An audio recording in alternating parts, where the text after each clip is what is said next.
Ok, Adrián, pues ya estamos aquí de nuevo, ya con la segunda parte de este video sobre sirenas mexicanas. Entonces, estábamos comentando sobre la raíz etimológica chan. Platícanos de ello.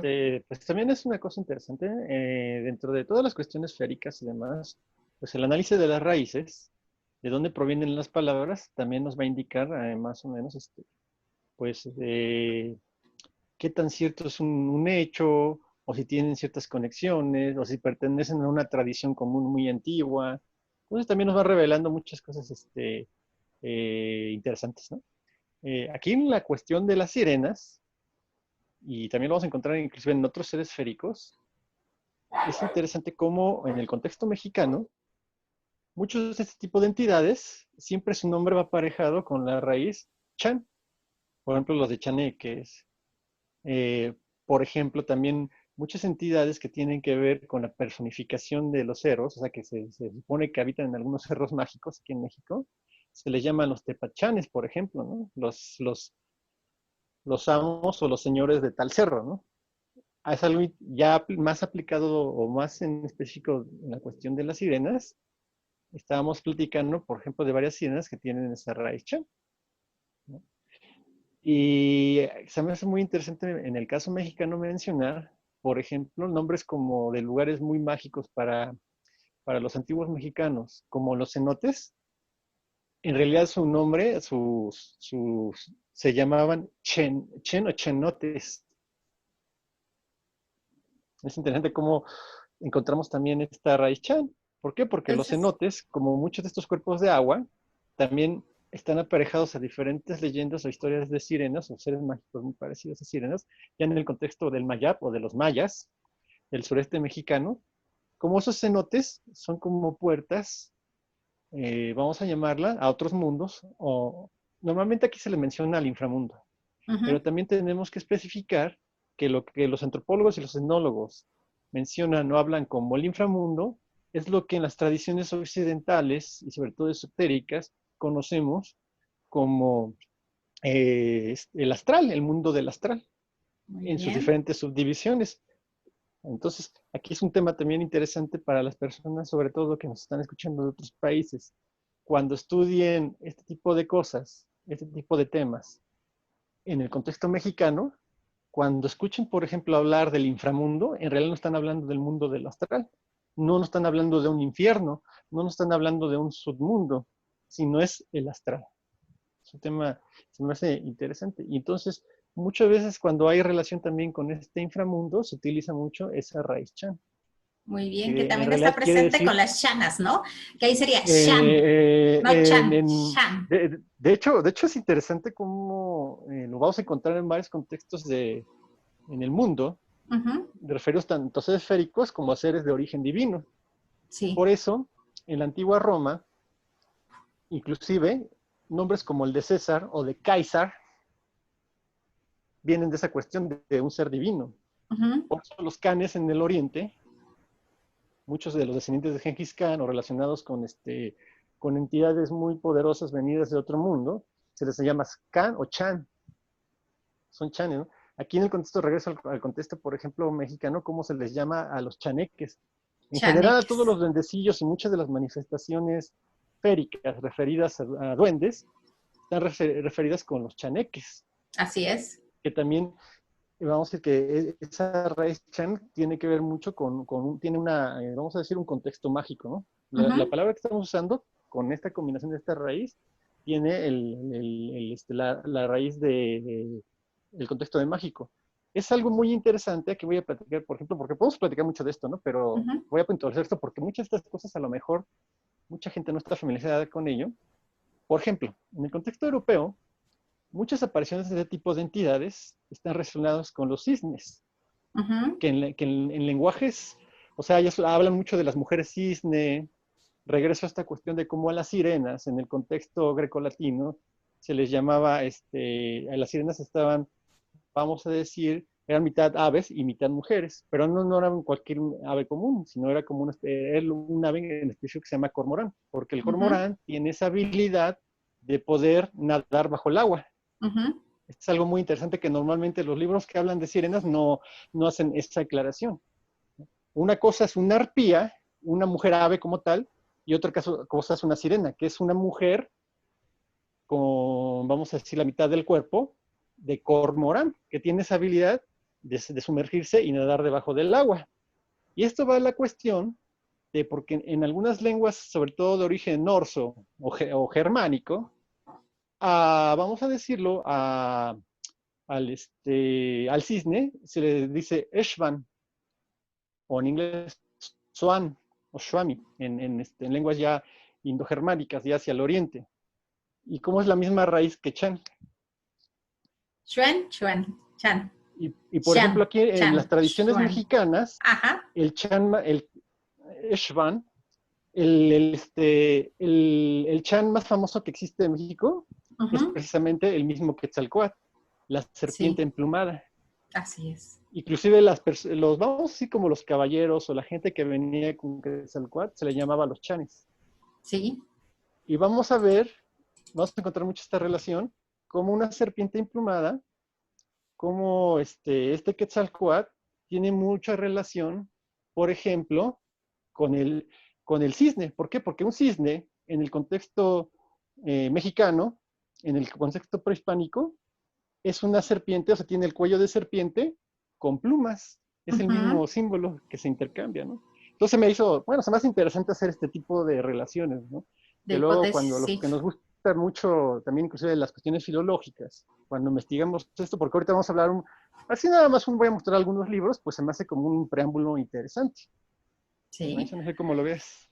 ¿Qué te parece si terminamos de ver el video que estábamos viendo en la primera parte y Perfecto, luego perfecto. continuamos con los libros que vas a presentar? ¿Te parece bien, Adrián?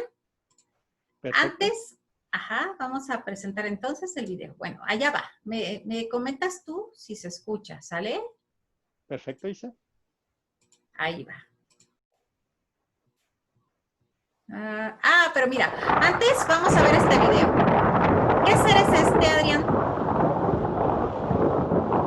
No, pues ese es el que me estábamos platicando hace rato. ¿Cómo se llama? Se me fue Isa, Ahuizotl.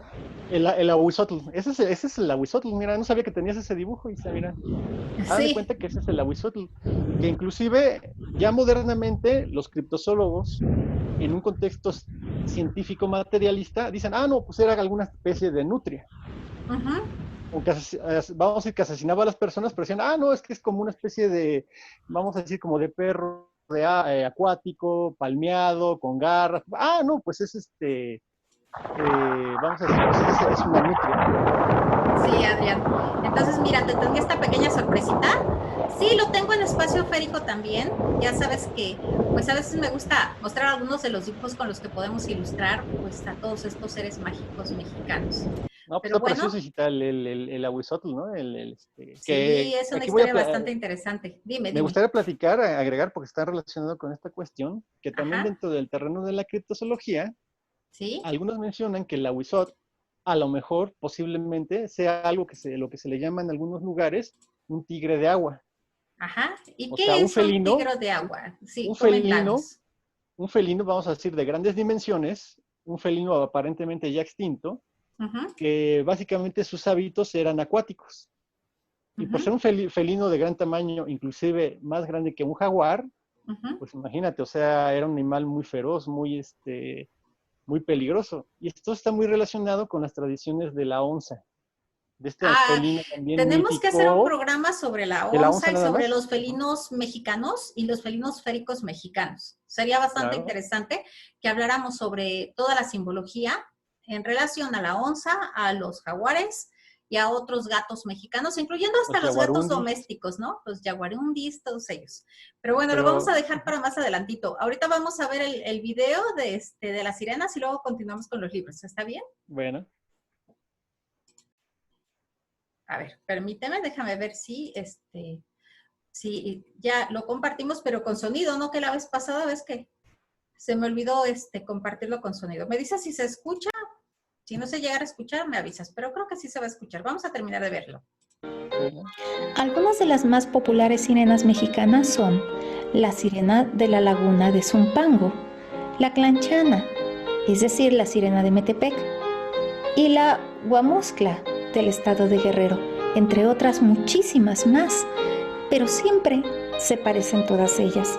Siempre estamos hablando de una mujer, mitad serpiente o mitad mujer, mitad pez, que va a tener esa historia mítica y simbólica de la atracción sexual hacia los hombres, pero también este rasgo casi vampírico del hecho de atraerlos para matarlos de una manera que asemeja a los vampiros, muchas veces con grandes colmillos que se les encaja y se come su carne, y muchas ocasiones llevándolos hasta el fondo de la laguna, del mar o de un lago o río para ahogarlos.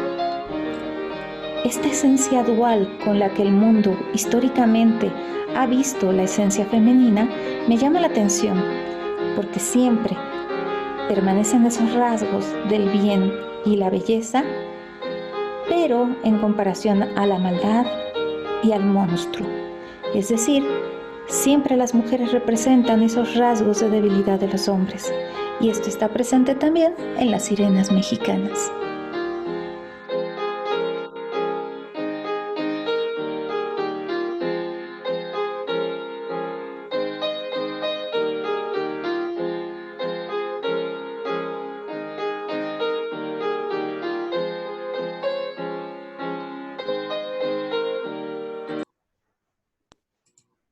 Ok, ya volvimos. ¿Ya estás ahí, Adrián? Aquí está Isa. Ok, Muy interesante pues, el video, ¿no? Pues desde el punto de vista estético y de la información, interesantísimo, ¿no? Ahora mencionan a la famosa Clanchana, ¿no? sí. Precisamente la laguna de Zumpango, que antes, ahorita ya es más pequeñita, pero antes era mucho más grande y abarcaba precisamente, llegaba a donde estaba Metepec. Uh-huh. Y volvemos a esta presencia de todo el centro de México vinculado al agua, ¿no? Las sirenas están vinculadas al agua, tanto a los ríos que podemos observar como esos ríos que se encuentran subterráneos, ¿no? A los pozos. Donde hay agua, hay encantos en México. Dime. Aquí, bueno, agregando esto, también me gustaría platicar de esta cuestión, de que es muy interesante también desde el punto de aspecto inclusive esotérico, cómo el agua sirve como puente, o se interpreta como un puente, como un vínculo, Al como un más medio allá. de comunicación, como una ventana con ese más allá, Así es. con ese otro mundo, con ese Como son mundo los mágico, espejos, ¿no? Es que se los considera que el espejos, agua es como un espejo de agua. Y el espejo también, exactamente. cualquier espejo, es considerado desde las tradiciones mágicas como esa ventana, esa puerta hacia el más allá. Y recuerdas cómo dentro de la iconografía de las sirenas siempre van acompañadas de espejos, Claro, inclusive en el ámbito mexicano. En el ámbito mexicano también tenemos una gran una gran presencia de sirenas. Sí, ajá, variedad está lenta la de conexión, espejos Adrián. mágicos, Así es. Un poquito. Sí, se puso lenta la conexión. A ver si ahorita ya reacciona para que, mientras, Ya funcionó, ya funcionó. ¿ya tienes los libros a la mano? Pues les voy a presentar básicamente algunos libros, pero vamos a ir referidos a las sirenas mexicanas, porque hay unos que Ok, hablan en un lujo de detalles, ¿no? Por ejemplo, aquí les voy a mostrar este de Ofelia Márquez Huitzil, a ver si se alcanza a ver, Isa, sí. que se llama Iconografía de la Sirena Mexicana, ¿no? Es un libro, pues la verdad es muy difícil de conseguir, porque precisamente como no son temas que interesen a un amplio público, sino vamos a decir ahora sí que para mentalidades o espíritus muy selectos, pues son ediciones de muy poquitos ejemplares, ¿no? Pero a ver, pues alguien por ahí los pueden conseguir. Ediciones que tienen que ver con con el INA o con alguna organización o instituto que tiene que ver Sí, mucho con el saber de la sabiduría ancestral o de los pueblos originarios de México.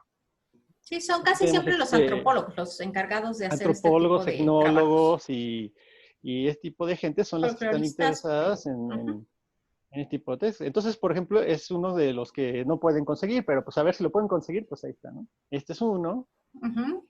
Tal vez a lo mejor el mejor trabajo de los que yo conozco respecto a cuestiones de sirenas mexicanas, a lo mejor es este que se llama Voces del Agua, que es de Ujú. la Universidad de Veracruz.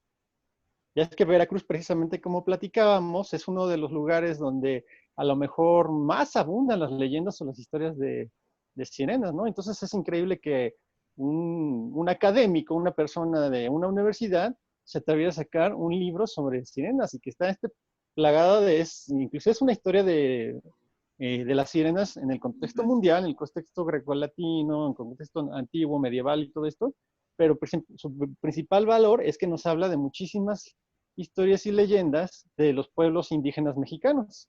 Sobre todo Inclusive me de algunas imagino de la historias, región, ¿verdad? De Veracruz. claro, de la región de la que está contigua a Puebla, todo lo de Veracruz, algo de Tamaulipas, algo de Tabasco. Muy interesante, Muy muchas completo. historias muy, muy, muy completo. Yo creo que es el libro más completo sobre sirenas mexicanas. También, pues es dificilísimo, casi, yo diría imposible aunque no es muy, muy, muy viejo, es de 1992, pero pues prácticamente yo creo que no se puede encontrar, ¿no? Pero bueno, a lo mejor por ahí nuestros amigos de Veracruz a lo mejor lo pueden encontrar. Bueno, lo que pasa es que en Veracruz es un estado grande, es un estado multicultural, que tiene muchas características incluso en su territorio, ¿no? Porque no todo el territorio de Veracruz es homogéneo. Lo que comentábamos, a nosotros nos gusta mucho viajar hacia la zona de Orizaba, pero hemos viajado hacia los Tuxtlas también. Tenemos pendiente un viaje a Catemaco, Adrián, nada más que terminemos con esta cuarentena, tenemos pendiente el viaje hacia los Tuxtlas y Catemaco, la tierra de los brujos, ¿no? Y bueno, pues ya hemos ido, constantemente estamos por allá por el puerto, ¿verdad, Adrián? Nos encanta el puerto de Veracruz y toda esa zona, sí que es tan rica en leyendas. Sí, o sea, Veracruz es un paraíso de leyendas, historias y de anécdotas de todavía contemporáneos de como observación lo de es sirenas. Ciudad de México también, como lo es también el estado de Puebla, como es el hermoso Hidalgo, ¿no? Uno de los estados más bonitos de México, Hidalgo, ¿no? Todo México está plagado de leyendas y lo que comentábamos en otros videos, lo interesante es que seguimos observando testimonios. O sea, a diferencia de muchos folcloristas que estudian pues lo que viene en los libros y que fue escrito en el siglo pasado o antepasado, nosotros traemos leyendas e historias y sobre todo testimonios fresquecitos, ¿verdad? Actuales. Fresquecitos. Ajá. Vamos a ir, otro de los libros claves respecto a sirenas y encantos en general de lo que viene siendo, pues, México. Yo creo que uno de los claves es yo creo que sí lo conocen ese es muchos de nuestros precioso. amigos, ¿no? Claro. Maravilloso, ¿no? El Supernaturalia de Norma Muñoz Ledo. Claro. Esta es la versión completa, porque normalmente la versión que se conoce o la que está muy extendida es una condensación de este libro. A ver, déjame ver si aquí la tengo atrás para que la mostremos. Ay, nada más que no sé dónde está. Es que la verdad, entre tantos libros, yo no sé cómo le haces tú para encontrarlos siempre a la mano. Yo creo que está del otro lado, pero te lo juro, a mí me sorprende que siempre los vas sacando así. Digo, ¿cómo le haces entre ese? ¿Cuántos libros tendrás? ¿Como unos 4,000 nada más propios tuyos? Más o menos, yo creo que o sea, tuyos, tipo, ¿no?, de temas entre 3,000 y 3,500, de temas esotéricos, ovni, de misterio y demás, más o menos como 3,500. 3,500, ¿no? Ajá. Creo que, imagínate, ahorita, por ejemplo, les iba a mostrar también, hay un libro muy interesante sobre las sirenas mexicanas que se llama El ocaso de sirenas. Es un libro como de 1962 por ahí, pero no lo encontré ahorita. Dije, ay, ¿dónde lo dejé? ¿Dónde lo dejé? Pues no lo encontré. Pero ahí, es lo que te digo, dato, ¿no? Que entre tantos libros, yo no tengo la cantidad de libros que tienes tú, pero no sé dónde está, déjame ver si está acá abajo. Es que es una cosa tremenda, y eso es nada más Supernaturalia, de que está, pero quién sabe dónde. Y la verdad es que a mí me sorprende el hecho de que siempre los encuentras. O sea, bien que sabes en qué sección está, pero oye, estar manejando, no tienes fichero. No tienes fichero de para buscar. No, simplemente es la memoria. ¿No? Ok, a ver, ¿qué otro libro tienes por ahí? Mire, por ejemplo, este de Mary Lau, es italiana, que vivió en Argentina, en Uruguay, y vino a vivir aquí en México. Este libro también es maravilloso.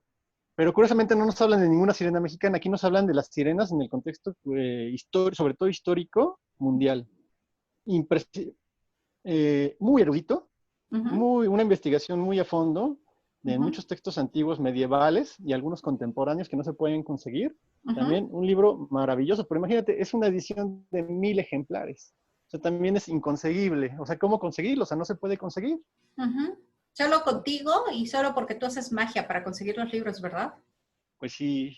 Entonces, así tengo varios libros, ¿no? Que se han sacado sobre el tema de las sirenas y que son difíciles de conseguir, como también este es español, de Armando Galán, este de las sirenas y el arcano de las aguas, también buenísimo, en el que, por ejemplo, viene dentro de también todo el análisis que hace de las leyendas o las historias o los avistamientos españoles y del entorno europeo, pues hablan también de un caso muy interesante aquí de Gustavo Pilia, de también, o sea, un avistamiento moderno, contemporáneo, que también algunos de estos libros nos hablan de avistamientos contemporáneos, no están en las leyendas, ¿no?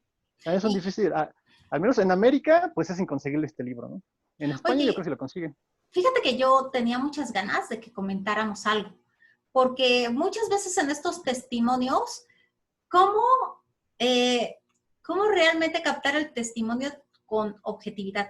Y esto viene a colación porque alguna vez un investigador de por ahí, no me acuerdo de su nombre, decía que a él le interesaba la manifestación férica, que si iba a investigar la manifestación férica como tal, pero que las sensaciones y las emociones le parecían que estaban fuera del contexto de lo que es digno de investigar.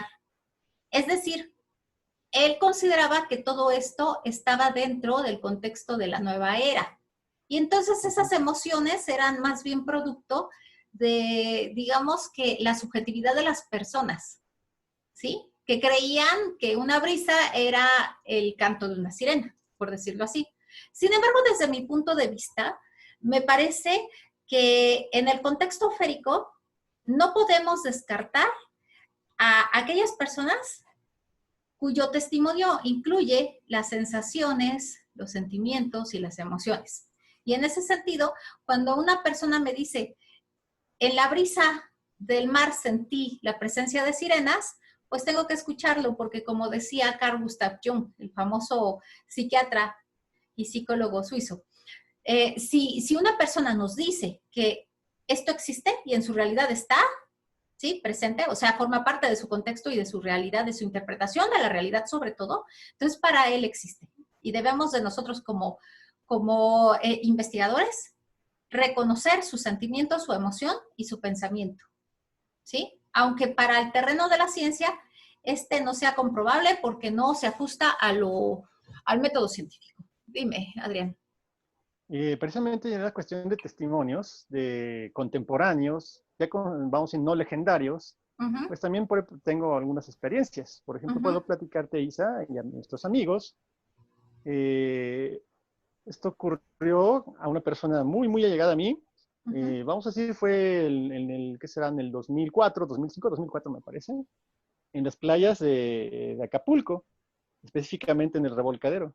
Voy a platicar una experiencia muy interesante, pero que engloba en esta cuestión. Me platican que eran tres personas, el papá y dos hermanos, o sea, los hijos de este señor, que se encuentran en el Revolcadero y de repente pues ven a unas muchachas muy bonitas, muy, muy, muy, muy bonitas, que se meten al agua, pero para esto el agua había mucha resaca, estaba muy tremenda, estaba muy agresiva, porque de muy esa revuelta, región el muy agua agresiva, es o sea, agresivísima. En Acapulco. Peligrosa, ¿no? Estaba muy peligrosa el agua. Es diferente pero, sin embargo, a los mares de Veracruz, los otros mares, los del otro lado.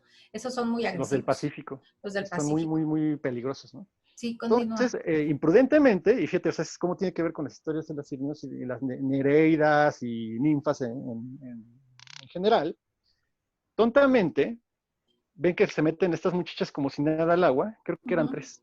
Me parece que son tres. Van los tres siguiendo a las muchachas, con también, pues, perdiendo el sentido de lo racional, el enseñamiento, como digo, el enseñamiento racional de lo peligroso que están haciendo. Las muchachas estas van diciendo que se metan más, que se metan más, que se metan más. De repente llega en un momento en el que está ya pues muy revuelto el mar y no se pueden regresar. Interesante. Estas muchachas describen que se salen del agua como si nada. O sea, de hecho las perdieron de vista. Uno de los jóvenes se alcanza a salir, pero el papá y uno de los hijos se quedan adentro de la corriente y se los empieza a llevar. Lo interesante es que no vieron las muchachas dónde están. Y por ejemplo, si están viendo que alguien se está ahogando, una persona normal pues avisaría. Una persona, Claro. oh, se están ahogando, se lo está llevando. No, desaparecieron. Y a estas dos personas se los fue llevando, se los fue llevando, se los fue llevando la corriente y Ujú. estuvieron al borde de ahogarse. Por un auténtico y milagro, llega una corriente que los avienta Y y lo saca. increíblemente se logran salir. Ajá. Pero estuvieron, según me platicé, al borde del ahogamiento, Ujú. por esa cuestión de haber visto unas muchachas muy bonitas que se metían en el agua. Y esto es algo totalmente objetivo, totalmente, o sea, no, vamos a decir que aquí no hubo ensueño, no hubo neblinas, no hubo muchos de ese tipo de fenómenos. Pero Pero a lo ¿cómo te mejor en el explicas que las muchachas entran al agua y salen del agua salen como sin nada, como decimos aquí no, en México, como Pedro por su casa, ¿no? como Pedro por su casa, ¿no? Sí. Y estas personas que para empezar son buenos nadadores y demás, están al borde de ahogarse o perderse. Ujú. Entonces, lo podemos englobar dentro de varios ejemplos que existen en el causística de sirenas en México, sobre todo en la Ujú. de los mares, de gente que está a punto de ahogarse por hacer ese tipo Por seguir a estas de muchachas bonitas, ¿no? exactamente, seguirlas y vamos a decir, a lo mejor para mucha gente que la llega a vivir no lo interpreta en este contexto. Pero si tuviera el conocimiento, si leyera estos libros y demás, diría, ah, caray, es que a lo mejor eran algún tipo de entidades sirenas o lo que sea, del mar, de ese lugar, que los intentaron ahogar. Muy bien. No, qué Ok, cosa tan interesante, ¿no?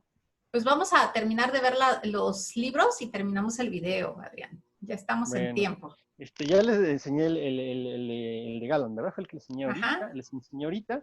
Y vamos a decir, en general, hay varios libros que hablan en el contexto mexicano, pero sí. están dentro de las investigaciones etnológicas, ¿no?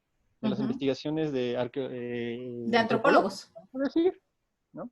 Entonces, Sí, aquí dentro vamos a del hacer campo de la algunos libros, etnología. Ajá, los que sí, me pude perdón. ahorita a llegar, ¿no? Como por ejemplo, Ujú. mira, ese se llama Por el camino de los antiguos nahuales, ¿no? Ya ves que también la cuestión de las sirenas, aquí en el contexto mexicano, está muy relacionado con los nahuales, con esas Sí. entidades mágicas que tienen la habilidad de poderse cambiar en diferentes formas animales. Ujú. En este caso, inclusive hombres o mujeres pez, o mujeres delfín, o mujeres lagarto, o mujeres, o hombres lagarto, o hombres de algún animal del agua, ¿no? Entonces, Y esta también es una siempre, investigación etnológica sobre esa cuestión, y ¿no? siempre Muy este interesante, ¿no? Que vínculo, también ¿no? tiene que ver con Entre el miedos y animal, demás. esta ¿Qué otras mezcla entre el animal y el ser férico. A ver, ¿qué otra cosa tienes por ahí? el ser Muéstranos un par férico? de libros más Por y ya, ejemplo, ¿no? Aquí, terminamos. este es también buenísimo, ¿no? Entre las cuestiones féricas. Ujú. Bueno, está Figuras en la Niebla de Inchaustegui, Ah, es también precioso. investigando dentro de la cultura mazateca, pues también nos habla de este tipo de cosas. Ya podemos hablar aquí de libros más en general, ¿no? Como por ejemplo Ujú. está buenísimo, ¿no? De criaturas míticas y fabulosas, que también está interesantísimo. Nos ¿De habla quién mucho es de la este cultura libro? maya. Este libro es de un autor que se llama Malcolm Saul, este es en inglés, este es británico, Ajá, muy ¿no? bien. Pero sí Y, tenemos muchas cosas interesantes, ¿no? Ahorita me estoy yendo un poquito rápido, Isa, pero no sé, por ejemplo, de Historia Secreta de los Océanos, desde la Cross, está apasionante. Este libro importantísimo, Tras la estela de los monstruos marinos, de Bernard ese es muy Hubelmann, importante. el ¿Te acuerdas padre que de la tenemos ese criptozoología, proyecto de los monstruos marinos también? Ajá, monstruos marinos también, ¿no? mexicanos. Ajá. Y curiosamente ya en el contexto medio ufológico, respecto a las sirenas, está este libro buenísimo, ¿no? Residentes Invisibles, de Ivan Sanderson, que nos Oh, habla, por ejemplo, aquí de que dice los ovnis no son ni del espacio, no son viajeros en el tiempo, no son interdimensionales, son habitantes de los fondos marinos, oh, qué ¿no? interesante su No, no, hipótesis. no, bueno. Y eso es más o menos, pues es lo que les puedo ahorita enseñar así de rápido, ¿no? Respecto a libros Ok, muy bien. referido a las sirenas. Muy bien, Adrián. Pues yo creo que ya vamos terminando, vamos concluyendo este interesante viaje a los océanos, a las lagunas, a los ríos, los mares mexicanos. Entonces, pues tu conclusión, Adrián, en un minutito.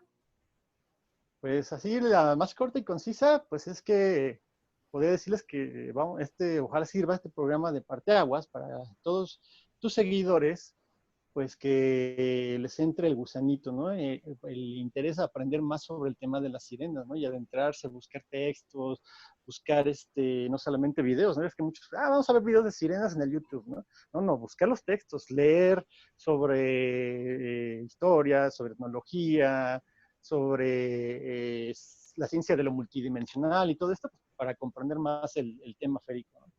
Es que el tema férico es un tema erudito, es un tema muy profundo. Absolutamente.